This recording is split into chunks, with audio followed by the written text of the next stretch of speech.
Hello friends, my name is Ankit Piyush Kumar Gohil and I have secured first rank in GPSC Gujarat Public Service Commission examination. Basic schooling की बात करें तो मैंने मेरी schooling सूरत में से की है, इंग्लिश मीडियम में से, and I have done my graduation in mechanical engineering stream from GEC Bharuch, that is GTU Gujarat technological university. Post my graduation, I have started preparing for civil services examination. सो मेरी UPSC की civil service की journey graduation के बाद शुरू हुई. जून 2016 में मैं graduate होने के बाद मैं दिल्ली चला गया था और वहाँ मैंने UPSC की प्रिपरेशन स्टार्ट कर दी थी. वहाँ से मैंने UPSC के 2 अटेम्प्ट दिए जिसमें मुझे फेलियर मिला because I couldn't qualify the prelims. That was my first academic failure because my academic career was bright and I haven't faced any failure in my academic career. जब second attempt में मुझे failure मिला तब मुझे वहाँ पे बहुत दुख हुआ था और उसी दिन मैंने एक स्टोरी पढ़ी थी, किसी की व्हाट्सएप की स्टोरी थी. भरी बरसात में उड़ के दिखा वो माहिर परिंदे, खुले आसमान में तो तिनके भी सफ़र कर लेते हैं. और वो लाइन मेरे मन में छप गई और टेल इट अ कोइंसिडेंस और नेम इट अ कोइंसिडेंस और एनीथिंग, लेकिन वो डेट थी 15 जुलाई और उसी दिन GPSC का नोटिफिकेशन आया था. उस दिन मैंने डिसाइड किया कि I will give this examination. So I came back to Surat and I give my prelims.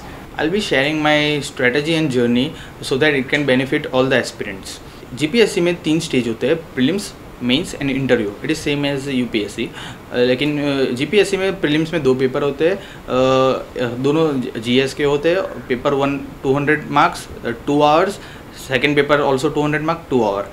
And अभी इसमें माइनर चेंजेस हुआ है नई नोटिफिकेशन के हिसाब से. Time duration it is been revise to 3 hours, मतलब 3 घंटे के 2 पेपर होंगे. हमारे वक्त जो मैंने एग्ज़ाम दी थी उसमें 2 घंटे के 2 पेपर थे. पेपर 1 में मैथ्स होता है, लॉजिकल रीजनिंग एंड एनालिसिस होता है, then history, culture and current affairs. Paper 1 में मेरी स्ट्रेटेजी ये थी कि मेरा हिस्ट्री और कल्चर थोड़ा वीक था तो मैं उसमें स्ट्रेटेजिकली टाइम इन्वेस्ट करता था, क्योंकि पास्ट पेपर के मैंने एनालिसिस किया था तो उसमें ट्रेंड ऐसा निकला था कि जनरली कट ऑफ 100-120 के बीच में रहता था. तो इसलिए मैंने सोचा कि मेरा टाइम मैं स्ट्रेटेजिकली इन्वेस्ट करूं, क्योंकि जितना मैं टाइम दूंगा उसमें से मुझे रिटर्न लेना है, क्योंकि ऑन एन एवरेज 400 क्वेश्चंस और 4 आवर्स थे. तो I attend 100 question in 60 minutes. So मैं हर एक क्वेश्चन को एम्पल टाइम नहीं दे सकता था, इसीलिए मैंने उसमें अपना टाइम स्ट्रेटेजिकली इन्वेस्ट किया कि कॉस्ट बेनिफिट एनालिसिस ज़्यादा हो मुझे. इसलिए कल्चर, हिस्ट्री वो सब मैंने छोड़ दिया और मैंने फोकस किया मैथ्स और करंट एंड पॉलिटी उसमें पेपर 1 में. और मैंने फर्स्ट पेपर में 55 क्वेश्चंस अटैम्प्ट किए थे out of 200. So I left 145 questions. तो ये एक्चुअली ब्लंडर भी साबित हो सकता था कुछ लोगों के हिसाब से, क्योंकि मैंने 55 अटैम्प्ट किए थे, उसमें मेरे नेट 43 मार्क्स हुए थे. और second paper was my strongest point. उसमें सब्जेक्ट्स है economy, geography, then science and tech, then international relations, ये सब टॉपिक्स थे. तो उसमें मैंने 130 क्वेश्चन अटैम्प्ट किए थे और उसमें मुझे नेट 108 मार्क्स मिले थे. और ऐसे टोटल करके मेरे 151 मार्क्स प्रीलिम में हुए थे और उसमें कट ऑफ था 120 आउट ऑफ 400. सो मैं सेकेंड पेपर के ऊपर बैंक करता हूँ और मेरी स्ट्रेटेजी मैंने आपको शायद जैसे शेयर की कि प्रीलिम्स में क्या है कि नॉलेज के गेम है ही नहीं. It is a game of time management, because if you can manage your time well then you will easily score above the cut off. हम सोर्सेज की बात करें तो बुक लिस्ट, तो मार्केट में बहुत सारे सोर्सेज अवेलेबल है ही, और जो सीरियस एस्पिरेंट्स हैं उनको मोर और लेस पता ही है कि कौन से सोर्सेज रिफ़र करने चाहिए. लेकिन मेरे सोर्सेज मैंने ये वीडियो के डिस्क्रिप्शन में मैंने दे दिए हैं, आप उसको रिफ़र कर सकते हैं. ब्रीफ में कहूँ तो मैं करंट अफेयर्स के लिए मैं द हिंदू पढ़ता था डेली बेसिस पे, और उसमें से मैं अपनी नोट्स बनाता था प्रीलिम्स और मेंस की अलग अलग. प्रीलिम्स में क्या होता है कि फैक्चुअल एग्जांपल्स वो सब ज़्यादा होते हैं और मेंस में क्या एनालिटिकल पोर्शन ज़्यादा होता है, और उसके मैं 2 अलग फोल्डर मेंटेन करता था. और इसमें भी मैं बाइफरकेट नहीं करता था कि ये साइंस एंड टेक का है, ये पॉलिटी का, ये गवर्नेंस का है, क्योंकि ऐसा करने से बाद में रिवीजन में बहुत प्रॉब्लम होती है. इसीलिए मैं सब रॉ कंपाइलेशन ही रखता था. Then I use to revise them on daily basis. जैसे मेरा मंथली कंपाइलेशन जैसे प्रीलिम्स का होता है, ऐसे 5 या 7 पेज का होता था, मैं उसको रिवाइज़ करता रहता था। जैसे आज जून का किया तो कल जुलाई का किया, ऐसे कंपाइलेशन रिवाइज़ करता रहता था। और मेंस की बात करें तो वो जो एनालिटिकल पोर्शन मैंने लिखा था वो मैं 10-10 पेज रोज़ के रिवाइज़ करता था। ऐसे मेरा करंट अफेयर का रिवीजन चलता रहता था। On above that I use to follow insights on India daily current affairs, और उसके बाद मैं मंथली कंपाइलेशन जो है विजन आईएएस का वो पढ़ता था। एंड मेंस के दौरान मैं RSTV के वीडियोस बहुत फॉलो करता था, क्योंकि वो करंट इश्यूज़ के ऊपर डिस्कशन बहुत अच्छे आते थे, और that use to give me edge in mains. इस हिसाब से मेरी रिवीजन, जो करंट की रिवीजन है, 3 या 4 बार होती थी। जैसे हिंदू पढ़ा, बाद में करंट अफेयर का ये इनसाइट्स ऑन इंडिया से देखा, बाद में मंथली कंपाइलेशन देखा, एंड RSTV वीडियोस। ऐसे ये करंट अफेयर रिवीजन होता रहता था और मुझे याद रहता था।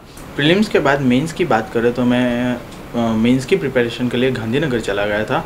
वहाँ पे मैंने 2 टेस्ट सीरीज़ लगा रखी थी, एक बुरोनिया सर की और एक युवा की टेस्ट सीरीज़ ज्वाइन की थी, और डेली आंसर राइटिंग प्रैक्टिस करता था। डेली आंसर राइटिंग प्रैक्टिस से क्या होता है कि आप कोई भी क्वेश्चन आपको डायरेक्टली मिले तो आप डायरेक्ट हिट कर सकते हो उसको। जैसे मेंस में क्या होता है रियल एग्जामिनेशन में कि 50% क्वेश्चंस तो आपको पता ही है जनरली, बट 50% क्वेश्चन तो ऐसे होंगे कि आपने पहली बार देखे होंगे, और रियल गेम वही 50% क्वेश्चन में है, क्योंकि सब जो स्टूडेंट होते हैं, सब एस्पिरेंट्स, उनका कैडर वहाँ पे डिसाइड होता है। मेंस में 6 पेपर होता है, 2 लैंग्वेज के पेपर होते हैं, that is Gujarati and English, एक ऐसे का पेपर होता है, और 3 GS के पेपर होते हैं, GS 1, 2, 3, ऐसे 150 पेपर ईच। तो टोटल होता है 900 marks, and I have secured 474 marks out of 900 marks in mains. मेरे गुजराती पेपर के को छोड़ के दूसरे सब सब्जेक्ट में हाईएस्ट मार्क्स है। और मेरी प्रिपरेशन स्ट्रेटजी ऐसी थी कि मैं कोई भी एक सब्जेक्ट को कंपार्टमेंट में देखता था। जैसे गुजराती है, वो पता है मुझे मेरा वीक है because of my schooling which is in English medium, so मैं गुजराती के ऊपर ज़्यादा फोकस करता था, और GS मेरा स्ट्रॉन्ग था तो उसके ऊपर मैं ज़्यादा मेहनत करता था कि उसको ज़्यादा स्ट्रॉन्ग बना सकूँ, क्योंकि at the end of the day your marks decides your cadre, right. GS की स्ट्रेटजी ऐसी थी, जैसे हमारे वक्त 20 क्वेश्चंस थे GS में। अभी रिसेंट नोटिफिकेशन के हिसाब से 15 क्वेश्चन हो गए, 10 मार्क्स ईच, और हमारे वक्त 10 मार्क के 10 और 5 मार्क के 10 क्वेश्चन थे, ऐसे 20 क्वेश्चंस थे। तो I use to prepare in such a way that मुझे हाफ मार्क एक क्वेश्चन में ज़्यादा मिले। जैसे एवरेज स्कोर तो कोई भी कर ही सकता है, 10 में से 5 नंबर तो कोई भी ले आएगा, लेकिन रियल गेम वहाँ होती है जहाँ आप 5.5, 6, 6.5, 7, 7.5 ऐसे मार्क ला सके, और वहाँ पे ही कैडर आपकी डिसाइड होगी। क्योंकि एक क्वेश्चन में आप हाफ मार्क भी ज़्यादा लाए तो GS में आप 10 मार्क्स लेके आए, ऐसे करते हैं GS के 3 पेपर है और 30 मार्क्स का डिफरेंस वहाँ पे ही आप खींच सकते हो, इसीलिए वहाँ पे आपका कैडर डिसाइड हो जाएगा। मेंस में मैं परफेक्शन में ज़्यादा बिलीव करता था। I use to make my answers perfect in such a way that मेरे रिच कंटेंट के हिसाब से मुझे मार्क्स ज़्यादा मिल सके। और how can you make that rich content? The answer is that refer raw sources like economic survey, Gujarat की बात करो तो socio economic review, then SECC datas, then census 2011 के डेटा, नीति आयोग का रिपोर्ट, ये सब आपको क्या मिलता है? रॉ सोर्सेज है, उसमें से आपको इन्फॉर्मेशन मिलती है जो आप कहीं पे साइट कर सकते हो।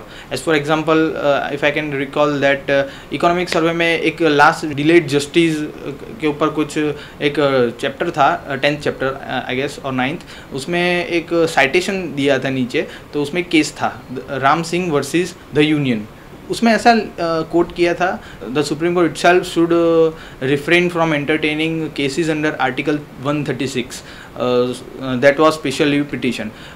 ऐसे आपको स्टैंडर्ड केसेस मिल जाते हैं, केसेस है, एग्जांपल्स है, रिपोर्ट है, इंडाइसिस है, आर्टिकल DPSP के आर्टिकल्स है, फंडामेंटल राइट्स है और SDG गोल्स है। You should interlink all this in and connect them with your GS paper, क्योंकि इसी से आपका कंटेंट रिच होगा और रिच कंटेंट के मार्क्स ज़्यादा मिलेंगे, क्योंकि चेकर एक ही है। आपके 5000 जो बच्चे मेंस लिखते हैं एस्पिरेंट्स, उनका एक क्वेश्चन एक ही चेकर चेक कर देगा, और you can gauge that he'll have ample amount of content with available with him.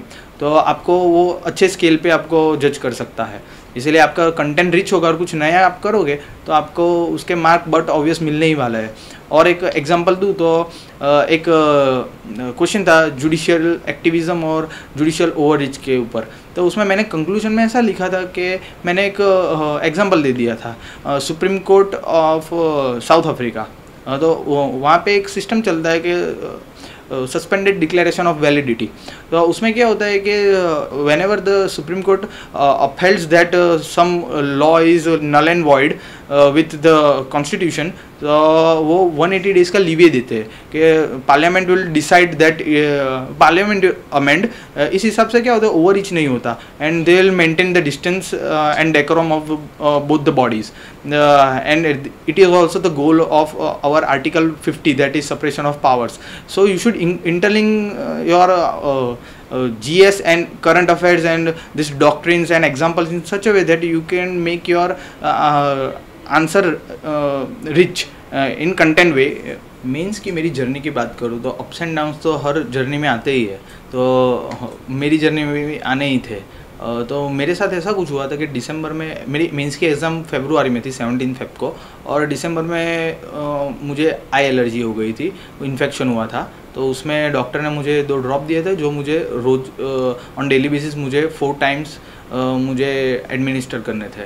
और उसमें से एक ड्रॉप ऐसे थे जिससे मुझे मेरा विज़न धुंधला हो जाता था, मतलब क्लियर नहीं रहता था। तो तब मुझे ऐसा लगता था कि ऐसे डिफ़िकल्ट टाइम में भी जब मुझे मेरे बॉडी की ज़रूरत है, मेरी खुद की आँख ही मुझे सपोर्ट नहीं कर रही थी, इसीलिए मुझे डिप्रेशन भी रहता था उस समय। और on top of that Gujarati का पेपर में अच्छे मार्क नहीं आते थे, इसीलिए थोड़ा डिप्रेशन कंपाउंड हो जाता था। ऐसे समय में मेरे फ्रेंड्स फैमिली मेम्बर्स ने मुझे बहुत सपोर्ट किया था। ये प्रॉब्लम्स को मैंने साइड पे रख के मेरी प्रिपरेशन शुरू ही रखी थी। और even I used to administer the drops before mains examination. जैसे मेरी 10 बजे मेंस का पेपर था तो 9:45 बजे मैं ड्रॉप डाल के बैठता था और एग्ज़ाम देता था, और दूसरे पेपर के बीच के गैप पे भी मैं आई ड्रॉप डाल के मैं आँखों को आराम देता था। ऐसे आप देख सकते हैं कि प्रॉब्लम्स तो होती ही है, और कुछ लोग ऐसा भी सोचते हैं कि सब झूठ बोलते हैं पास हो गए। ऐसे यूपीएससी में तो ये ट्रेंड ही है, सब बोलते हैं कि पास हुआ बच्चा सबसे ज़्यादा झूठ बोलता है, but this is the real story. आप ये आपके ऊपर है, आप किस तरह से इंस्पिरेशन लेना चाहते हैं। और इसके बाद मैं बात करूँ मेंस के बाद तो इंटरव्यू आता है, और मेरे इंटरव्यू के लिए जब रिज़ल्ट आया कि आप क्वालिफाई हुए हैं इंटरव्यू के लिए, और जब मैंने देखा वो लिस्ट, तो मेरा इंटरव्यू 12 जून को था मॉर्निंग सेशन में, और मुझे मुश्किल से हफ्ता ही मिला था प्रिपरेशन करने के लिए। So I went to Gandhinagar again and मैंने वहाँ पे 2 मॉक इंस्टीट्यूट्स ज्वाइन कर लिए थे, एक लिबर्टी ज्वाइन किया था और एक वेद व्यास, और उसमें मैंने 2 मॉक इंटरव्यूज़ दिए थे, और इस हिसाब से मैंने 4 मॉक इंटरव्यू दिया। And then I went to the main interview board on 12 July morning session where my interview was conducted by Dr. Patani sir panel। और मेरे इंटरव्यू के क्वेश्चंस में ये वीडियो के डिस्क्रिप्शन में आपको शेयर कर दूंगा, मैंने पूरी ट्रांसक्रिप्ट बना के रखी है, you can go through it. Interview में मेरे 50 मार्क्स आए आउट ऑफ 100 मार्क्स, और टोटल मेरा ग्रैंड टोटल बना 524 मार्क्स आउट ऑफ 1000 मार्क्स। मैं 2 बात कहना चाहता हूँ कि everyone is a warrior in their own sphere. जो पास होता है वो एस्पिरेंट भी, और जो क्वालिफाई नहीं कर पाए वो एस्पिरेंट भी, और सबकी लाइफ डिफरेंट होती है, सबकी स्ट्रगल्स डिफरेंट होती है। We should respect the struggle of each and every aspirant, and we should not forget that problem and pressure itself are part of the journey, because without even pressure the blood won't flow from our veins। जब आपका heart pressure differential create करेगा तभी blood आपके veins में से flow होगा। इसीलिए pressure को आप कन्वर्ट कर दो अपॉर्चुनिटी में, और you should get inspiration from that. मैं पर्सनली लॉ ऑफ अट्रैक्शन में बिलीव करता हूँ, तो जब मेरी मेंस की प्रिपरेशन चल रही थी, मैंने एक दिन 3 पेज लिए और उसके ऊपर मैंने अपना नाम लिख दिया, कैडर लिख दिया और रैंक लिख दिया, रैंक 1 जीपीएससी 2018-19, और उसके नीचे कुछ 5 कोड लिख दिए, इंस्पिरेशनल कोड, और उसको रोज़ देखता रहा। और वही पेज मैंने अपने स्टडी टेबल पे और रूम की वॉल पे लगा दिया और सुबह शाम देखता रहा। और इससे क्या है कि ऐसा जनरली ऐसा ऑब्जर्व किया जाता है कि आप गोल को सामने रख के आप प्रिपरेशन करोगे तो आपका डेडिकेशन बना रहेगा। और सक्सेस का एक ही की पॉइंट है, डेडिकेशन और परसिवियरेंस। और जितना आप अपना टाइम शेड्यूल फॉलो करेंगे उसके हिसाब से आप अपने गोल से नज़दीक बनते रहेंगे। मैं टाइम मैनेजमेंट के बारे में बात करना चाहता हूँ। मैं अपना टाइम बहुत सिस्टमेटिकली मैनेज करता था। जैसे मैं अपना शेड्यूल है वो पहले से प्रिपेयर करके रखता था। जैसे कोई एग्ज़ाम है 90 डेज़ के बाद, तो मैं उसका मेरा टाइम टेबल बना देता था कि और उसको रिवर्स में मैं डेट डाल देता था कि अब 90 डेज़ बाकी, अब 89 डेज़ बाकी, 88 डेज़ बाकी, 87 डेज़ बाकी, ऐसे पूरा लिस्ट बना देता था। उसके बाजू में डेट लिख देता था और उसके बाजू में मैं क्या पढ़ने वाला हूँ आज वो लिख देता था। और उसके अलावा मैं पहले सब्जेक्ट्स को डिवाइड कर देता था कि ये सब्जेक्ट में ये सोर्सेज पढ़ूंगा और ये सोर्सेज को मैं इतना टाइम दूंगा, इतने दिन दूंगा। ऐसे करके मैं ग्रैंड टोटल बनाता था कितने डेज़ मुझे पूरा सिलेबस कंप्लीट करने में एक बार लगेंगे, क्योंकि उसको रिवाइज भी करना है, इसीलिए उस हिसाब से मुझे टाइम मैनेज करना होता है। और डेली के आवर्स तो मैं डिसाइड नहीं करता था, लेकिन मैं इतना डिसाइड करता था कि मेरा जो शेड्यूल है वो मैं इजीली कंप्लीट कर सकूं at the end of a day.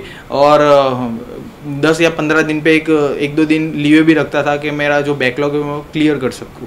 और इस हिसाब से मैं डिलीजेंटली रिलीजियसली मेरा टाइम शेड्यूल में फॉलो करता था और उस हिसाब से मेरी प्रिपरेशन चलती रहती थी। सेकंड टाइम मैनेजमेंट की बात करूँ तो एग्ज़ाम की बात है। मुझे पर्सनली 2 पेपर में बहुत दिक्कत हुई थी। एक है गुजराती का पेपर और एसे का paper, from the perspective of time management. क्योंकि मेरा गुजराती में मेरा राइटिंग स्पीड बहुत स्लो थी, इसलिए मुझे कंप्लीट करने में बहुत दिक्कत होती थी। तो मैं रोज़ का उसका 1.5 या 2 घंटे राइटिंग करता था गुजराती, और ग्रामर का भी प्रिपरेशन करता था। उस हिसाब से गुजराती पेपर में मेरा काफ़ी इम्प्रूवमेंट हुआ सिंस द बिगिनिंग। और ऐसे की बात करूँ तो मैं पहले एक ऐसे लिखने में 1 hour and 10 minutes लेता था, और GPSC used to give us 3 hours for 3 essays. So on an average I used to take 10 minutes more for each essay. ऐसे इस हिसाब से एक ऐसे का पेपर में 3 घंटे और 30 मिनट में कंप्लीट कर सकता था। और इसमें क्या होता था कि मेरा जो लास्ट ऐसे था वो सही से कंप्लीट नहीं हो पाता था, क्योंकि पहले 2 ऐसे लिखने रफली में 2.25 या 2.5 घंटे में लिख देता, तो लास्ट ऐसे के लिए मुझे हाफ एन आवर और 45 मिनट्स ही मिलता था। और उसमें क्या होता है, एग्ज़ाम के प्रेशर में याद भी नहीं आता था जल्दी, इसीलिए दिक्कत ये होती रहती थी। Then I change my strategy. मैंने तीनों ऐसे का रफ वर्क फ्रेमवर्क रफ में मैंने जो बनाता था वो साथ ही बना देता था विद इन 15 और 10 minutes for each essay. Then I used to write those essays continuously. उसमें क्या होता था कि लास्ट ऐसे में मुझे सोचने का जो टाइम एंड में जो प्रेशर में सोचता था उससे मुझे बेनिफिट हो गया कि मैं पहले ही क्लियर माइंड में मैंने फ्रेमवर्क बना दिया और एंड में मैं लिख सकता था। इस हिसाब से मैंने मेरा ऐसे का पेपर इजीली मैंने टाइम फ्रेम में कंप्लीट किया था। और स्ट्रेटजी की बात करें तो अभी जो रिज़ल्ट आया उसमें 292 कैंडिडेट्स का सिलेक्शन हुआ। So you will find 292 ways for clearing the examination. सबकी स्ट्रेटजी अलग होती है, सबकी वेज ऑफ प्रिपरेशन अलग होती है, लेकिन इन सब में एक चीज़ आपको कॉमन मिलेगी, that is dedication, Perseverance and time management. Usually बहुत सारे लोग टाइम मैनेजमेंट फॉलो करते ही हो, और मेरा पर्सनली मैं परफेक्शन में बहुत बिलीव करता था। जैसे हमारी बात हो चुकी है कि मैं एक आंसर को परफेक्ट लिखने की ट्राई करता था, और हमने वो उसके भी ऊपर डिस्कशन कर लिया है कि कैसे हम अपने आंसर को परफेक्ट बना सकते हैं, जैसे SDG goals, articles, doctrines, examples, वो सब इंक्लूड करके। I would like to share my success formula in 10 tips. First is time management, dedication, perseverance and consistency. Second is follow your schedule diligently. Third is revise current affairs on daily basis and watch RSTV videos on daily basis and revise them also. Fourth is daily answer writing practice. You should write answers on daily basis.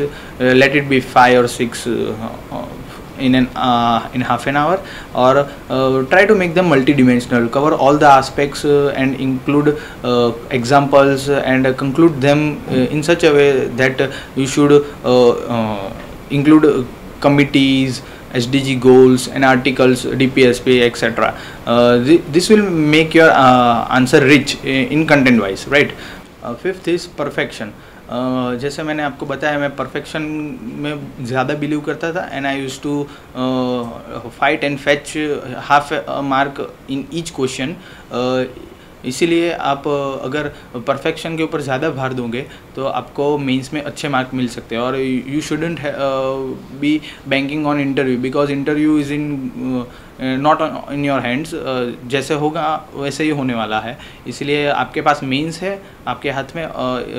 So you should make your answers more or less perfect, because no one is perfect, but you should make them in such a way that it is almost perfect, right? The sixth one is time management and give equal importance to all the subjects. I used to look all the subjects in compartments. For example, Gujarati, then English, then GS के papers, ऐसे इन सबको मैं compartment में देखता था, and I used to give equal importance to all of them. ऐसा नहीं कि मेरा गुजराती थोड़ा वीक है तो मैं GS अच्छा है तो बैलेंस हो जाएगा, ऐसा कुछ नहीं है. मैं सब सब्जेक्ट को इक्वल इम्पोर्टेंस देता, इसीलिए मेरे दूसरे सब सब्जेक्ट में ज़्यादा मार्क आए और गुजराती में एवरेज तक मैं स्कोर कर पाया हूँ. क्योंकि और ऐसा ही सोचता, मेंटालिटी रखता कि मेरा कंपेंसेट हो जाएगा तो शायद GS में अच्छे मार्क नहीं आते. एवरेज से तो अच्छे आते ही, लेकिन हाईएस्ट नहीं आते जो मैं लाना चाहता था. सेवन्थ वन इज़ आपका जो वीकेस्ट पॉइंट है उसको आप डेली बेसिस पे रिवाइज करो और प्रैक्टिस करो. जैसे कुछ एस्पिरेंट्स का इंग्लिश वीक होता है तो आप you can prepare and right answers daily on in English, right. मैं ऐसे गुजराती का प्रिपरेशन करता था. रोज़ का 1.5 या 2 घंटा मैं गुजराती के फॉर्मेट्स लिखता था, because that was my weakest point, and उसको प्रैक्टिस करते रहता था, इसलिए गुजराती में काफ़ी इम्प्रूवमेंट हुआ हूँ. और 8 one is be confident enough. खुद के ऊपर विश्वास रखो. आप don't be over confident, but be confident that you are studying and you will be through the examination. 9th is be curious. जिज्ञासा रखिए, कुछ नया जानने की इच्छा रखिए. That will fulfil your dreams also, because I was curious to know new things and new examples, and that way it benefit me in my mains and essay paper also. And the 10th one is have one goal only, there is no plan B. Be fulfill that with full dedication, give your 100% and you'll succeed. Thank you friends for watching me, and I hope that this video might prove to be helpful to you in one way or another. And I give my best wishes to all the aspirants for the coming GPSC and UPSC examination. If you have any query, you can contact me anytime, and I am eager to help you and as many aspirants I can. Thank you.